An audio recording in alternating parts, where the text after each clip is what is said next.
आगे बढ़ेंगे और खबर शामिल करेंगे पत्तोकी से। जाहिद शाह की रिपोर्ट के मुताबिक 1.5 साल कबल गलती से सरहद पार करने वाले पत्तोकी के रिहायशी 2 नौजवानों को भारतीय हुकाम ने पाकिस्तान के हवाले कर दिया। इबाद और जाहिद का ताल्लुक थाना सराय मोगल की हदूद गोपेरा से है। इंडिया से रिहाई मिलने पर बच्चों के अहले खाना खुशी से निहाल। कई माह तक पाकिस्तान में उनकी HB अज जल्द मुकम्मल करके हमारे बच्चों को हमसे मिलवाया जाए। पत्तों की ज़राए के मुताबिक भारतीय हुकाम ने दोनों को अटारी वाहगा बॉर्डर के रास्ते पाकिस्तानी हुकाम के हवाले किया।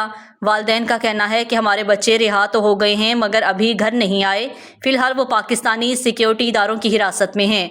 दोनों की हवालगी के लिए कई माह तक पाकिस्तान में उनकी HB अज जल्द मुकम्मल करके हमारे बच्चों को हमसे मिलवाया जाए।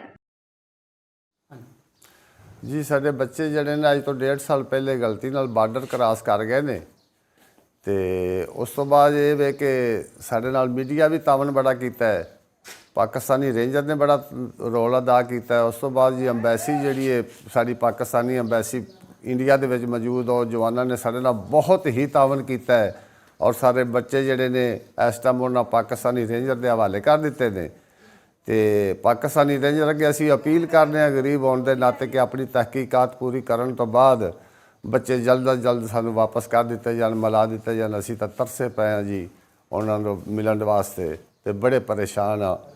तो जनाब की बड़ी मेहरबानी होगी जी। असी बहुत गरीब हाँ तो माड़े हाँ, तो असी आने भी साढ़े बच्चे सानू मिला दो। तुहाडी बड़ी बड़ी मेहरबानी होगी, बड़ी बड़ी मेहरबानी तुहाडी सर जी होगी।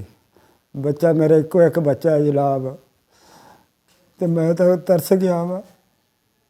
इको एक मेरा बच्चा है जनाब, तो मैनू मिला दो।